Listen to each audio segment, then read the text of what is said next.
todas y a todos. Hoy vamos a hacer un directo muy especial em, con Víctor Amat.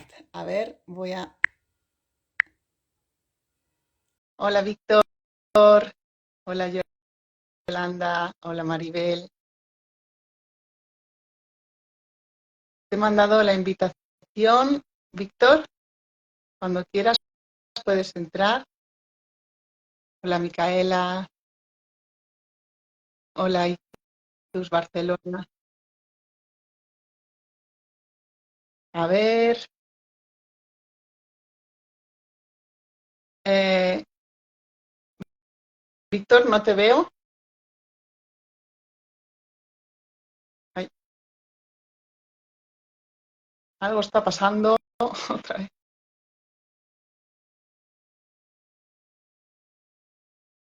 A ver,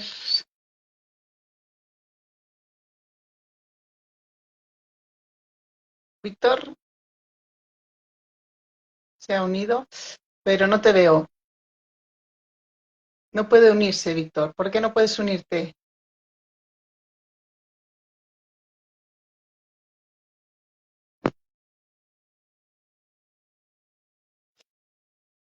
Ay, ya estamos. Sí, Ahora, sí. ahora, por fin. Digo, madre, Ahora, ¿me escuchas? ¿Se me escucha bien? sí, se te oye perfectamente.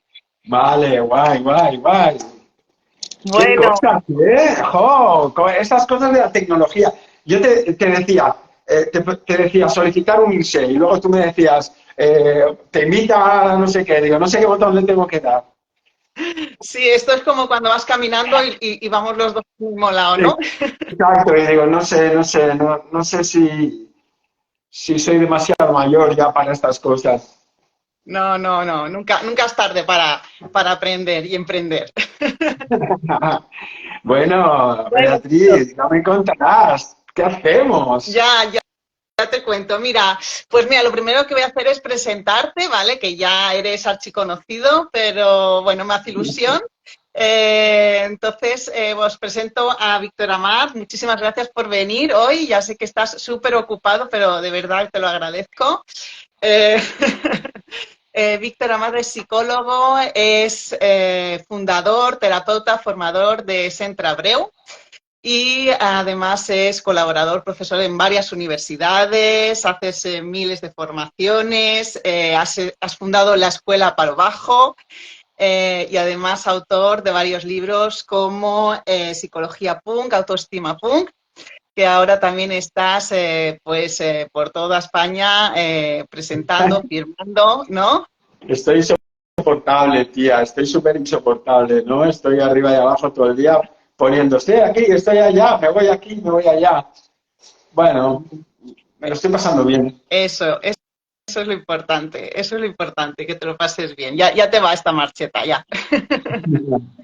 Bueno, pues que te agradezco mucho que estés aquí y hoy pues nada, quería hablar del dolor de espalda bajo tu punto de vista y quería hablar sobre todo por lo que tú hablas, los pensamientos. Quería preguntarte cuáles son los pensamientos, dónde están inmersas las personas que están sufriendo dolores de espalda todos los días, qué pensamientos tienes, a ver si puedes desvelarlos. Bueno, a ver, yo tengo, no es que sea un experto ni muchísimo menos en dolor de espalda, simplemente soy un usuario del dolor de espalda. Claro, ya tengo 60 años y de vez en cuando me duele la espalda. Y fíjate, te voy a contar una anécdota que me pasó hace 2 o 3 años. Tuve como una especie de contractura muy dolorosa y no podía dormir, tenía un dolor muy grande, ¿sabes? Como me hacía cinturón, ¿sabes? Todo el diafragma contraído. Y entonces yo empecé a pensar cosas horrorosas, empezaba a pensar, hostia, ya no voy a poder hacer ejercicio, ya no voy a poder ir a correr, o sea, ya me he hecho más, o sea, empezaban a venir toda una constelación de pensamientos, ¿sabes? Una constelación de pensamientos, casi todos muy negativos y muy catastróficos con relación a eso. Hostia, me preocupé mogollón. Entonces llamé a un amigo mío, no sé si lo conoces, a Pau Ye, que es un fisio y nutricionista muy conocido aquí en Cataluña, y él y lo llamé acojonado, ¿eh? Le digo, hostia, me duele la espalda un montón de tal. Y entonces me escuchó un rato por teléfono y al cabo de un rato me dice, pero antes del dolor de espalda, ¿tuviste dolor de barriga? ¿Tuviste malas digestiones? No sé qué. Y digo, "Ah, no sé, ahora que lo dices, pues ahora que lo dices, digo, igual sí que hace 2 días tenía la barriga como inflamada un poco, no sé qué. Y me dice, ah, entonces no te preocupes, no es de la espalda, eso es de la barriga. Ujú. Y cuando me dijo eso, mi espalda hizo, o sea, me relajé por teléfono, ¿eh? Me relajé completamente. Y entonces, al cabo de o sea, al día siguiente había mejorado mucho y al cabo de 2 días ya prácticamente no me dolía. Y entonces pensé, ¿qué coño ha pasado aquí? ¿No? O sea, fíjate, te estoy hablando de la experiencia como usuario, ¿eh? Digo, ¿pero qué coño ha pasado aquí? Y entonces analicé, ¿eh?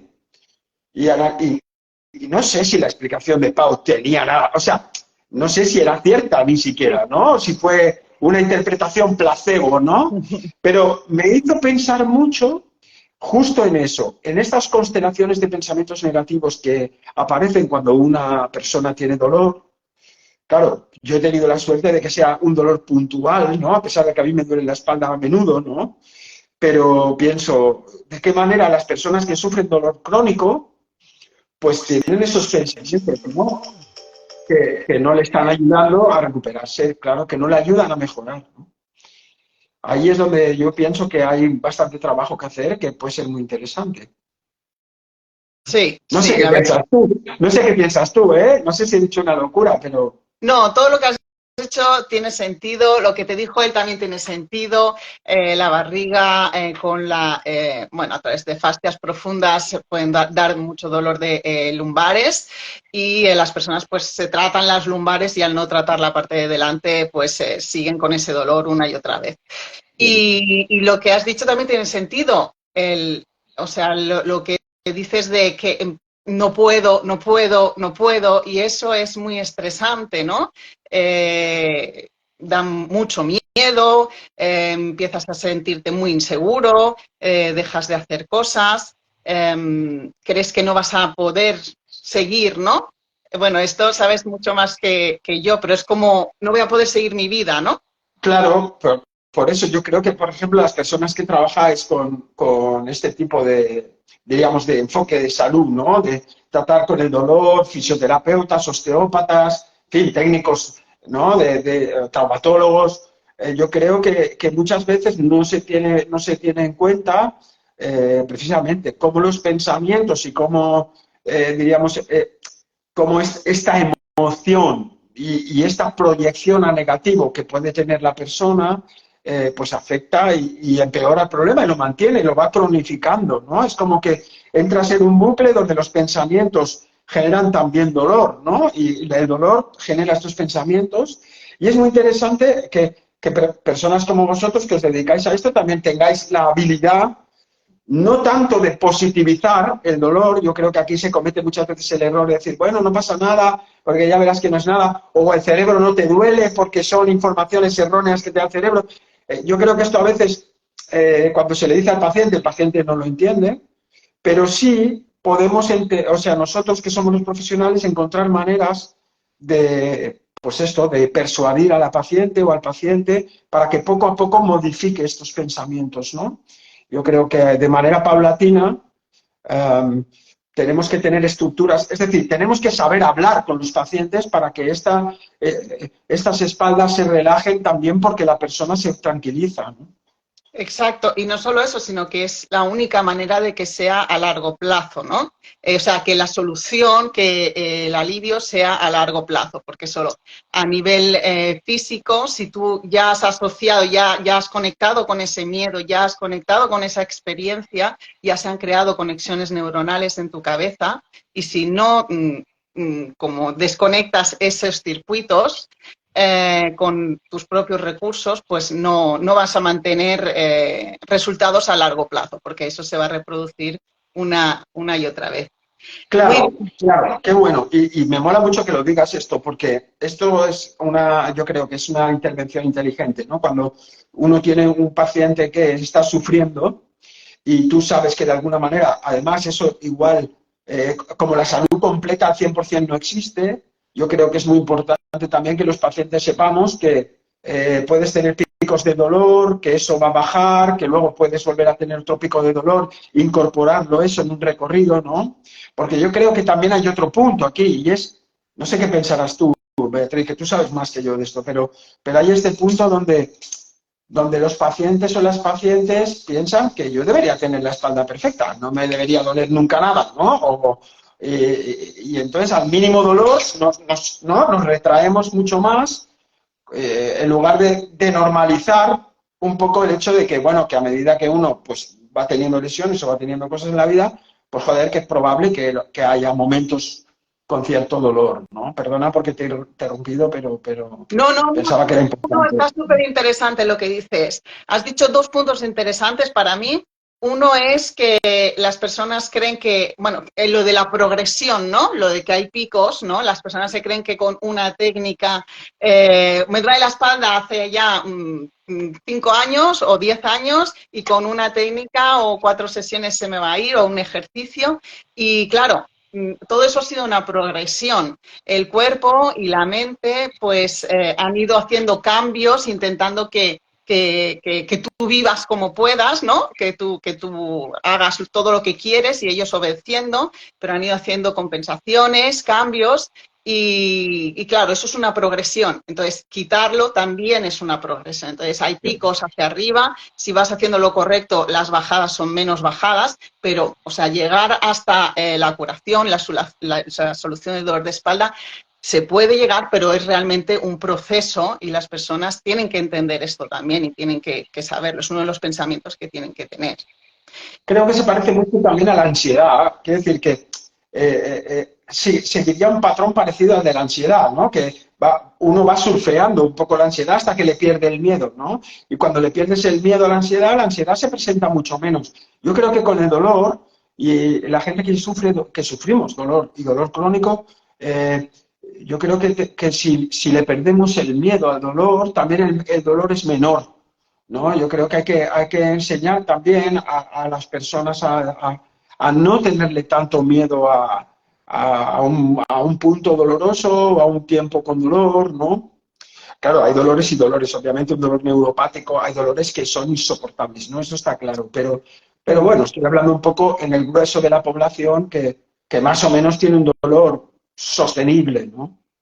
Sí, sí, y exacto.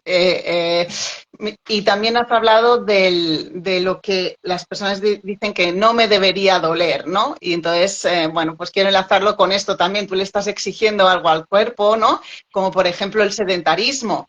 El cuerpo está preparado, está hecho para moverse y si tú no lo preparas para esas posiciones mantenidas, porque no existen las malas posiciones, existen las posiciones mantenidas. Si no lo preparas para eso, pues evidentemente se va a quejar, ¿no? Es como si a ti te metieran en un saco y tú te vas a quejar, ¿no? Yo me quejaría.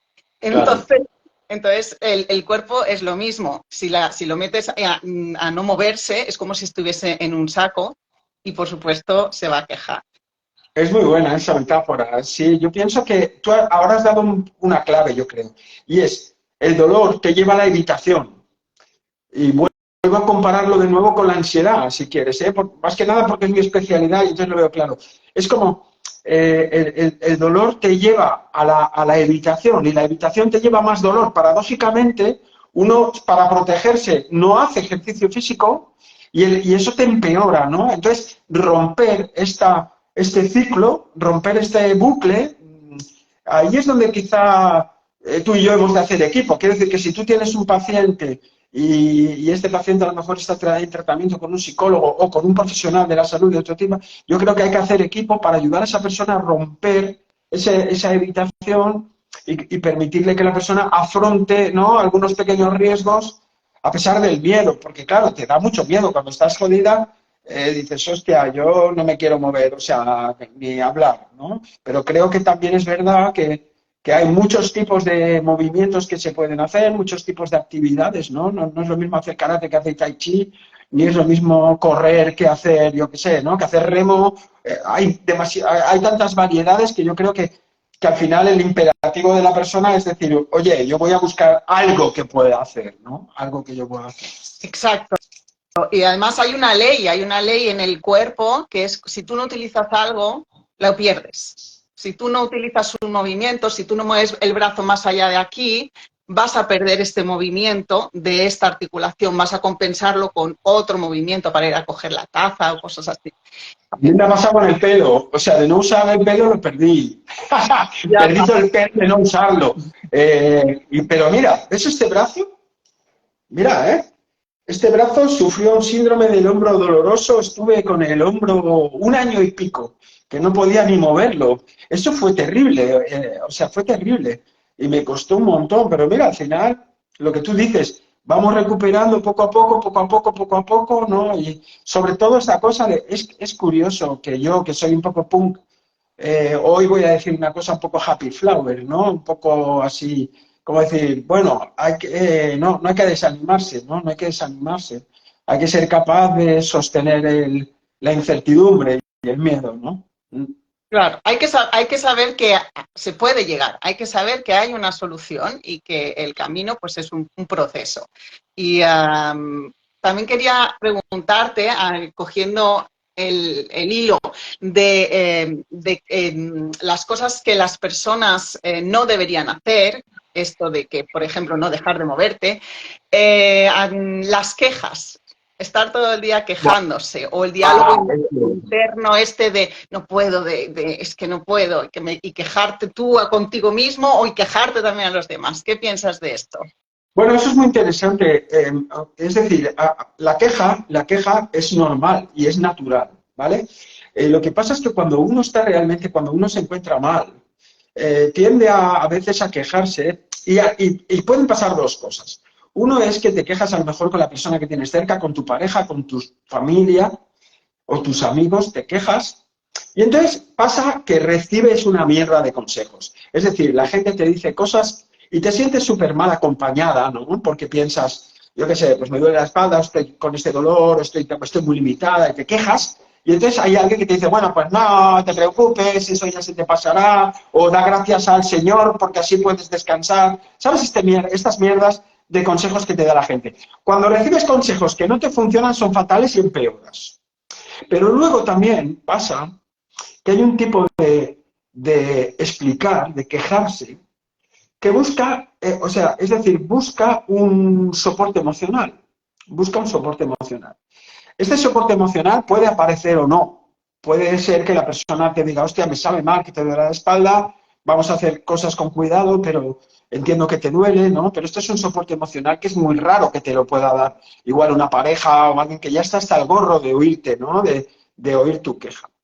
Entonces eso es una ayuda que a veces también puede resultar un poco, diríamos, contraproducente. Y luego la tercera cosa es que, o sea, y esto es muy importante, que las personas que nos están viendo ahora y nos escuchan lo tengan en cuenta, ¿eh? La queja convierte el dolor en un monotema. Y entonces es como intentar apagar el fuego echando gasolina.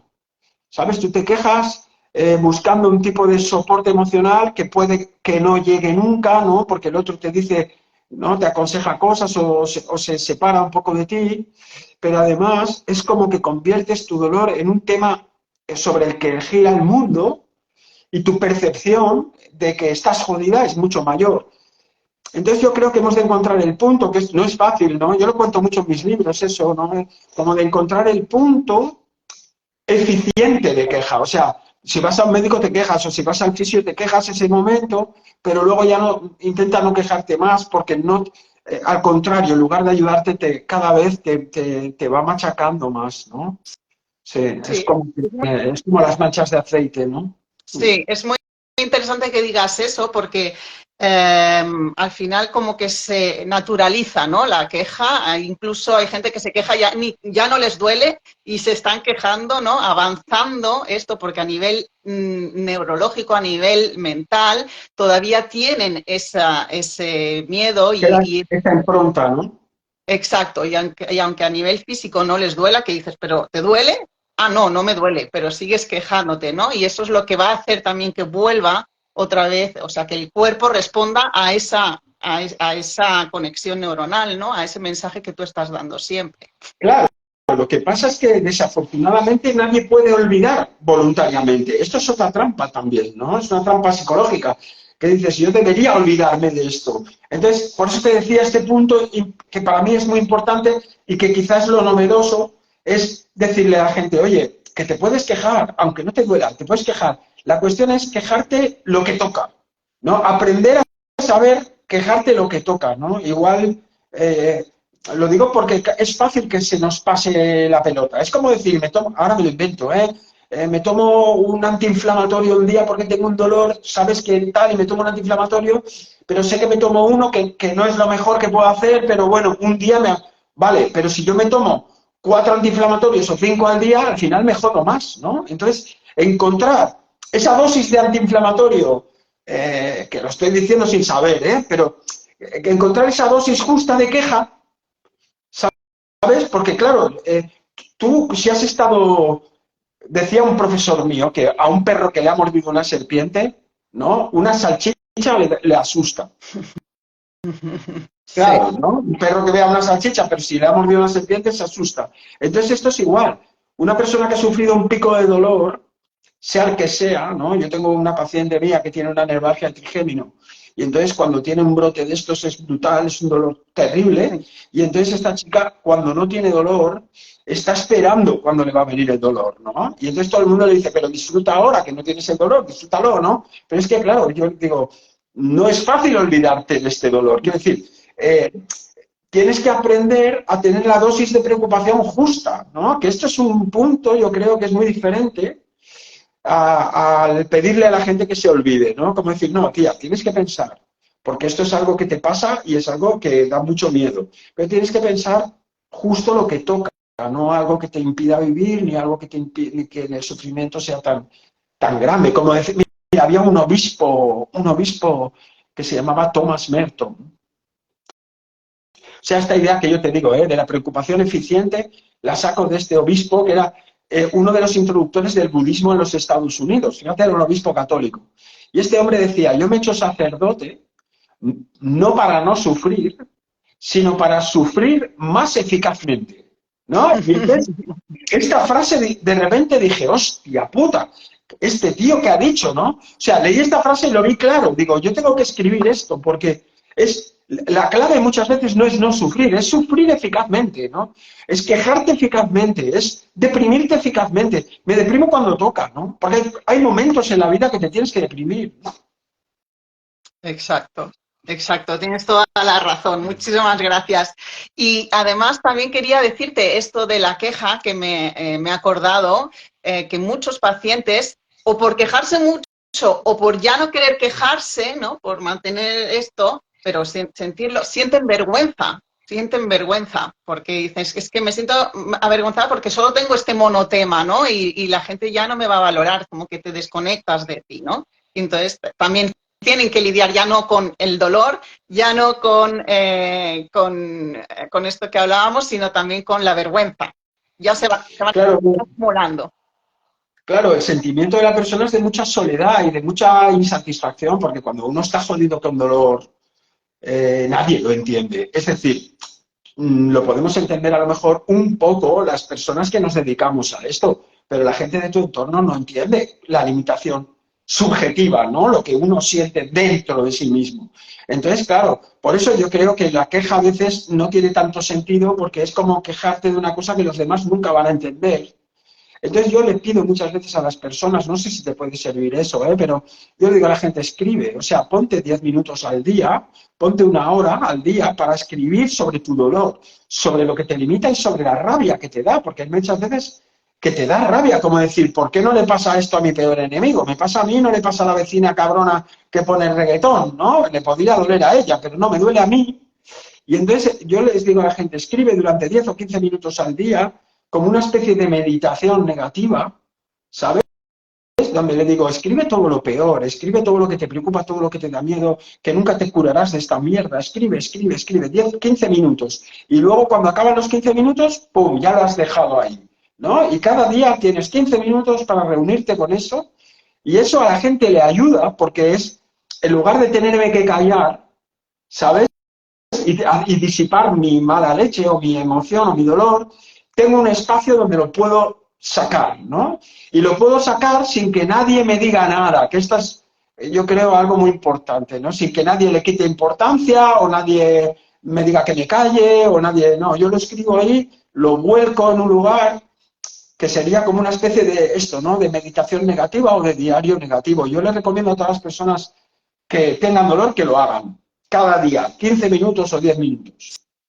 Sí, es un recurso muy, muy bueno porque además a veces, ¿no? Como que sale la otra persona que en nosotros que nos da la solución, ¿no? Venga, va, que Claro, claro, exacto. Claro, porque llega un momento que tú misma dices, bueno, tía, pues ya, esto es una mierda, ¿no? Pues tengo que seguir la vida y tengo que seguir haciendo, o lo haré aunque me duela, o a lo mejor hay veces que el hecho de escribir vacía, como esto. Cuando Pau me dijo, no, esto es de la espalda, ¿no? Me dijo, esto es de la barriga, ¿no? Y yo pensé, ah, coño, es de la barriga, entonces no estoy tan jodido, ¿sabes? Esta cosa ¡pah!, que el cerebro te hace un cambio de chip, ¿no? Pero esto muchas veces hay que provocarlo de alguna manera, ¿no? pues sí, sí, tienes toda razón. ¿Y por qué crees que las personas se resignan a vivir con dolor? O sea, ¿o por qué abandonan el deseo de curarse? ¿Tiene que ver con la indefensión aprendida o con qué tiene que ver? Bueno, la indefensión aprendida explicaría eso, ¿no? La teoría esta famosa del psicólogo que achicharraba perros, Sí, ¿sabes? Esa es la historia, ¿no? sí, sí. El tipo metía ahí a unos perros y le daba una descarga eléctrica, entonces el perro saltaba y luego le daba una descarga eléctrica en el otro sitio donde había saltado, ¿no? Hasta que el perro al final pues soportaba la descarga eléctrica porque decía, vaya donde vaya, me van a dar ¿no? Me van a dar una descarga. Ese concepto que se llamó la indefensión aprendida explicaría bastante eso, ¿no? Cómo uno deja de luchar y asume el dolor pues como algo de que no hay más remedio.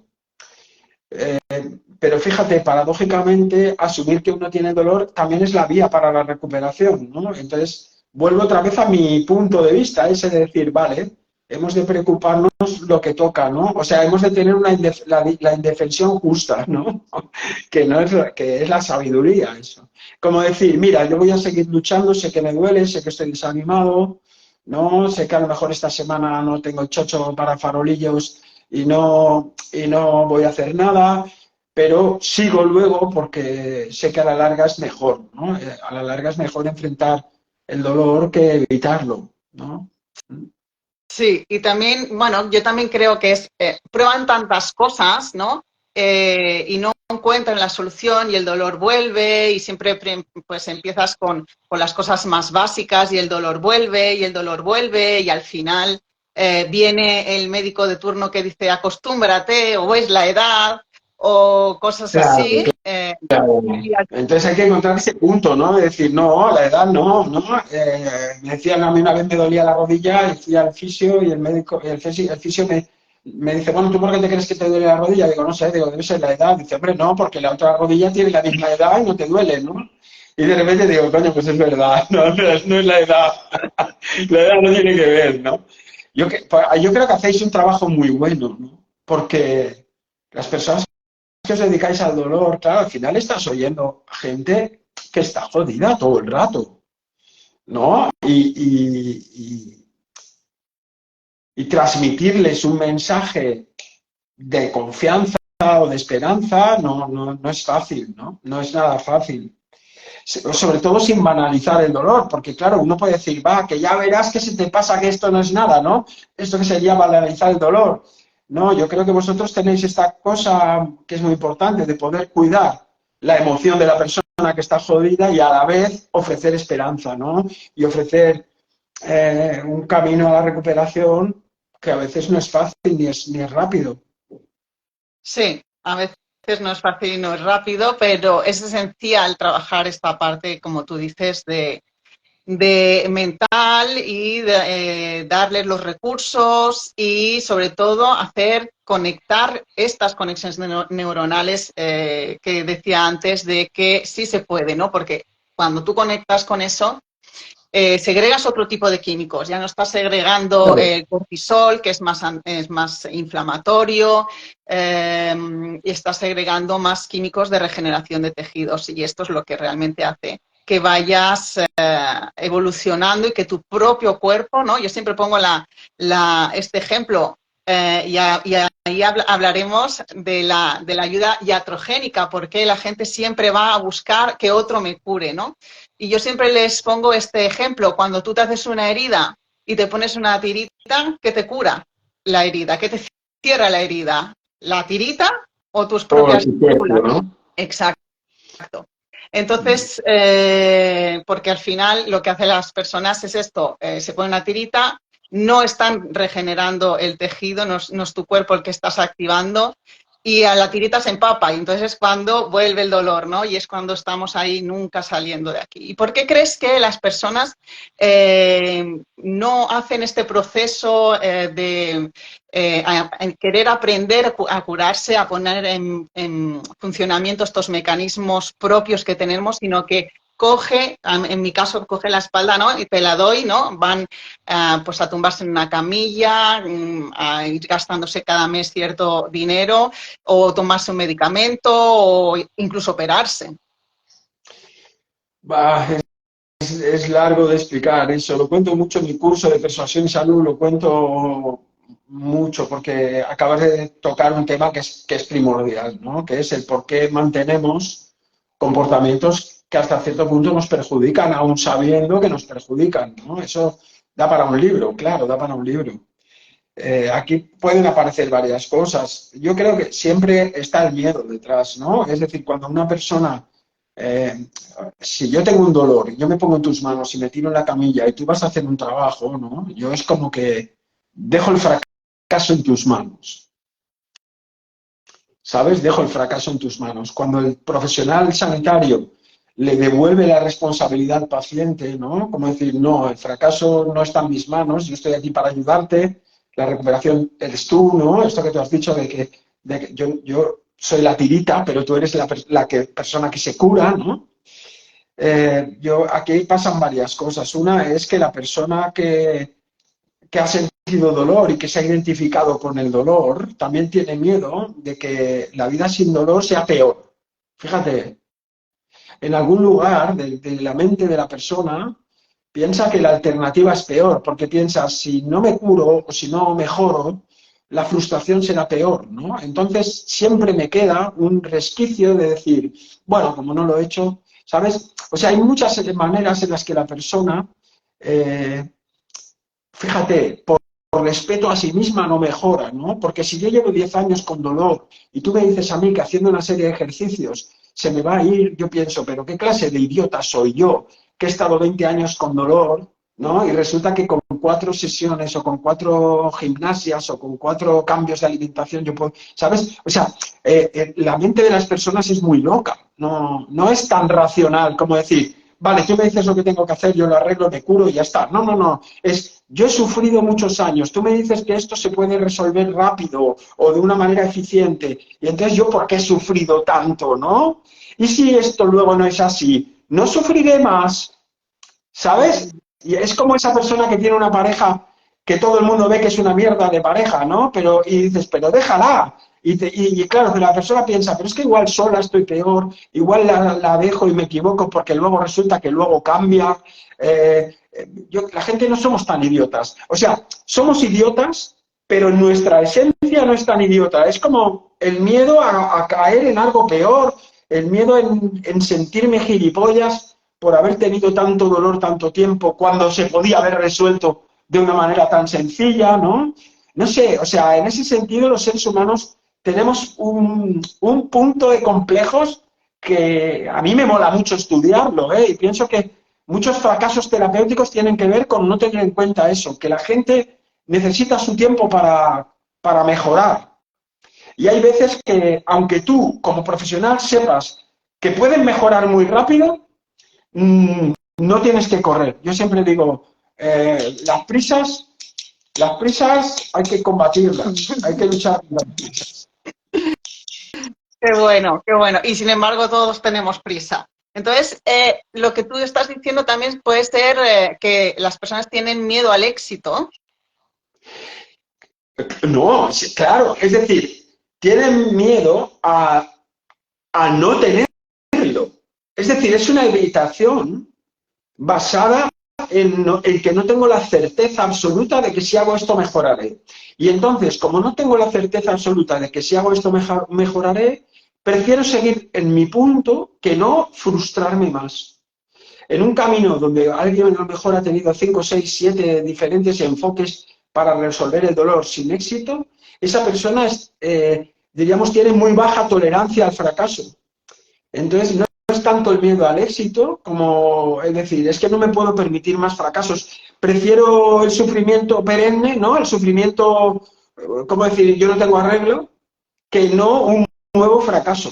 Y entonces hay que ser muy amoroso, amoroso no de darse besos, sino amoroso en la comprensión del otro, de acompañar a la persona que se duele, que tiene este dolor, de una manera de decir, oye, pero esto vamos a ir haciéndolo con mucho cuidado, ¿no? Con mucho cuidado. O sea, incluso a veces decir, esto se podría arreglar rápido, pero tú mereces ir más lento. Sí. Esto me pasa mucho porque mis programas son de 6 semanas y hay personas que me dicen, ¿podemos espaciar las semanas? ¿No? Claro. Y claro, yo les digo que sí, ¿no? Y respetando este proceso, porque me he dado cuenta, ¿no? A mí me encantaría hacerlo en 6 semanas porque sé Es que que se se puede puede hacer. hacer en 6 semanas, pero la gente a Pero, lo mejor piensa un año, claro. claro, bueno, no es tanto, pero en mi caso, pero realmente me he dado cuenta de que necesitan ese tiempo para procesar, ¿no? Es toda esta información a nivel mental y también a nivel físico, si no, el cambio físico de fibras no se va a producir. Y sí, tiene todo el sentido esto que estás diciendo. Mira, yo Y iba, perdona que te interrumpa, es que esto me ha recordado que yo iba a una chica, cuando con mi dolor de espalda, iba a una persona que hacía RPG, esto, la reeducación postural global, o no sé cómo se llama. Y entonces esta chica me hacía tantas correcciones que me acababa cabreando, ¿sabes? O sea, porque me hacía sentir al final muy frustrado.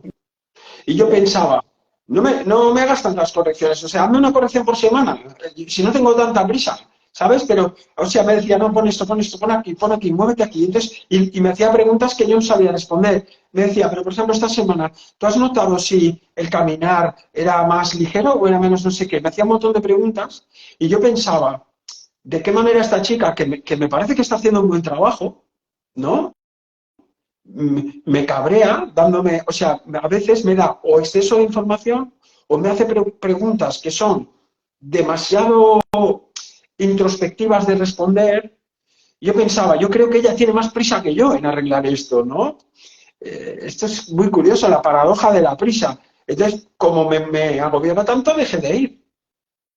claro. Y también, bueno, si te sirve, estaba como haciendo, si te dice, has caminado de esta manera, has caminado de otra manera, ¿no? Está como diciéndote que dejes de ser tú, ¿no? Deja de caminar como tú caminas, tienes que caminar como... Sí, ella, fíjate, yo creo que era más buena que eso. O sea, no, pero me hacía preguntas como, yo qué sé, es como si te dicen, ¿tú meas caliente o meas frío, no? Y tú dices, pues yo qué sé, yo meo como meo, ¿no? Pero que es una pregunta que a lo mejor te empiezas a rayar. ya, A ver, y entonces te vas a mear y dices, a ver, pero yo meo caliente, pero es que calentura de la meada es la normal o no, o debería hacerlo más caliente o más frío. Y entonces yo entraba en un rollo, en un bucle muy obsesivo, de decir, yo no le sé responder a esta tía. Porque igual, yo decía, pero igual tú quieres la primera respuesta que me viene a la cabeza, a modo intuitivo, ¿no? Y me decía, no, yo quiero que lo reflexiones. Y yo digo, joder, pero es que a mí reflexionarme me está dando por culo, no me, ¿sabes? O sea, dejé de ir, pobre. Y yo creo que es buena, porque conozco mucha gente que le ha ido muy bien, ¿no? Pero digo, joder, a mí me acabaraba. Entonces, Bueno, no sé, es que es muy difícil nuestro trabajo, Beatriz, Sí. no es fácil, ¿eh? No, bueno, hay que respetar los tiempos, hay que conocer a las personas, hay que conocer los mecanismos como tú conoces muy bien y también hay que saber que a la mente no le gusta lo desconocido, ¿no? Y esto hay que respetarlo en cada persona pues tiene, hay personas que sí le gustan lo desconocido, ¿no? Por eso se tiran de aviones y cosas así, pero hay gente que tiene terror a tirarse del avión. Claro. Sí, sí. ¿Y quién ha dicho que la vida uno se tiene que tirar de aviones, no? No estamos hechos para tirarnos de aviones. Estamos hechos para, bueno, para subirnos a un árbol, sí, igual, para intentar subir a un árbol, para hacer una zanja, para enterrar un cadáver, eso estamos diseñados para eso.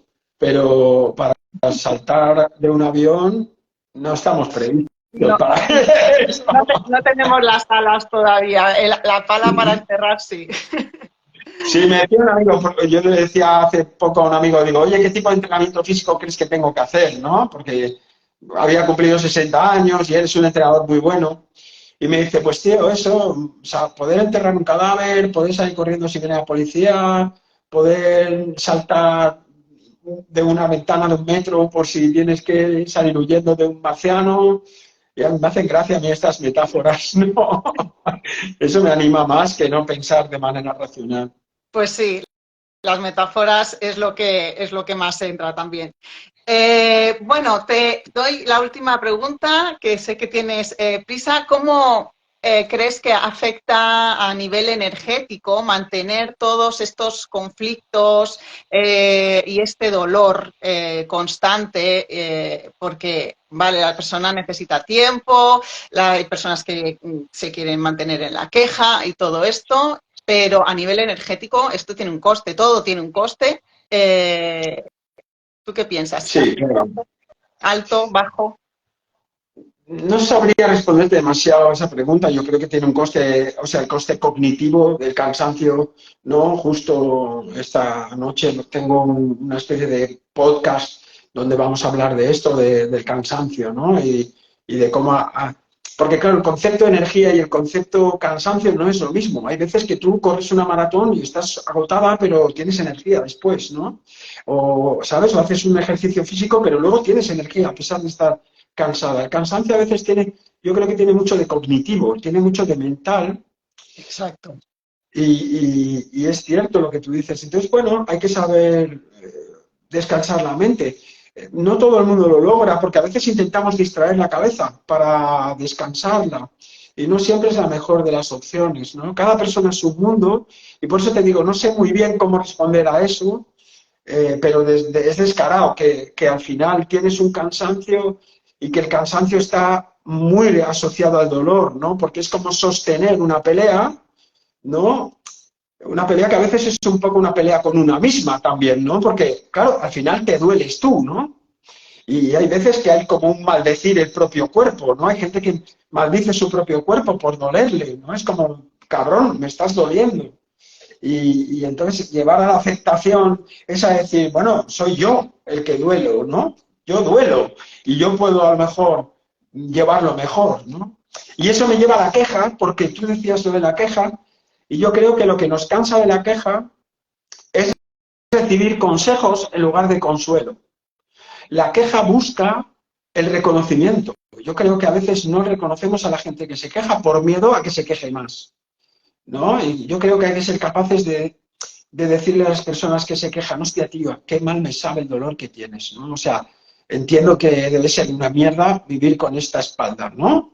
Y ya está, y nos vamos a caminar o nos vamos a hacer no sé qué. Pero muchas veces lo que encontramos es consejo. ¿Ya has probado hacer yoga? ¿Has probado de tomar no sé qué? ¿Has probado de dejar el gluten? Porque yo conozco una amiga que dejó el gluten y se le ha quitado el dolor de espalda. Y la que se queja, en lugar de encontrar ese consuelo, como encuentra el consejo, mira, te voy a contar, mi madre tenía dolor crónico de espalda, tomaba derivados de la morfina en los últimos años de su vida, tenía muchísimo dolor de espalda.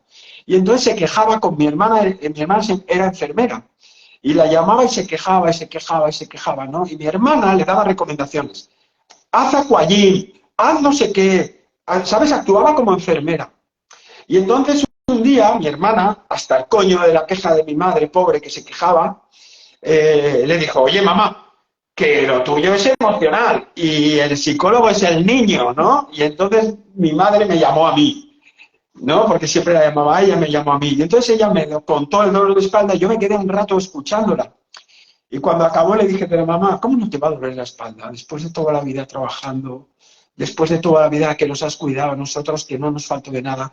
Yo te he visto fregar de rodillas, porque antes no existía. Yo tengo la edad de no ver el mocho. O sea, la fregona no estaba inventada, se inventó cuando yo ya tenía 15 años o 16. Y entonces yo a mi madre la había visto fregar de rodillas, fregar la escalera, ¿sabes? Digo, ¿cómo no te va a doler la espalda con todo lo que has hecho? Coser, ella cosía. Digo, lo normal es que a tu edad el dolor de espalda se convierta en una cosa muy digna, ¿no? Y mi madre me dijo, pues sí, yo creo que tú me has entendido. Como decir, este dolor de espalda que yo tengo explica más mi vida que otra cosa, ¿no?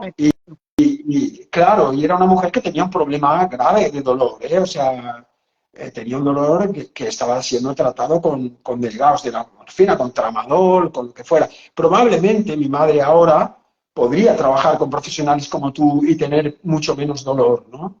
Pero claro, en los años 80, 90, cuando mi madre se quejaba de esta manera, pues el tratamiento era completamente sintomático y lo que hacía era empeorarla, la pobre, ¿no? Pero yo pienso, detrás de la queja muchas veces hay una necesidad simplemente de reconocimiento. Y cuando reconocemos el dolor en el otro, lo calma. Paradójicamente, no se queja más. Sí, sí, a lo mejor con este reconocimiento, con este reconocimiento ya no lo expulsa, sino que lo reconoce y ya puede hacer algo con esto, ¿no? Porque Claro. cuando quieres expulsar algo, no puedes hacer nada con eso, entonces ya puedes manejarlo de otra manera. Y el reconocimiento también hace esto justo con lo que hemos empezado la conversación. Mira qué bonito, acabaremos y empezaremos la conversación con lo mismo, que es el hecho de que yo te reconozco el dolor, te lo devuelvo, como decir, eso es algo que tienes que manejar tú, no es algo que yo puedo manejar, ¿no? Y tú empezabas un poco así la conversación, ¿no? Como esperamos que el otro nos cure, ¿no? Pero, Y claro, al final tus manos o tus conocimientos no le van a curar la espalda a alguien. Lo que hacen esos conocimientos es abrirle la mente a otro para que esa persona mejore, ¿no? sí, exacto, exacto. Bueno, ya no te robo más tiempo. Muchísimas gracias. Gracias a Nos has ti. dado muchísimas perlas. Muchas gracias, Víctor. Yo me he formado con Víctor hace muchísimos años. Me ha servido y me sirve todo lo que me ha enseñado. A mis pacientes les ha servido muchísimo. Víctor sabe que he estado en muchos países y allí también he podido ayudar a estas personas gracias a todo lo que aprendí con él. Recomiendo sus libros, recomiendo sus formaciones y de verdad, muchísimas gracias por dejarnos este tiempito. Te doy muchos besos, Víctor, y nada, muchísimas gracias de nuevo. Muchas gracias a ti por invitarme al directo y muchas gracias a todas las personas que se han quedado un ratito a escucharnos. Mola mucho. Sí, muchos besos. Chao. Chao.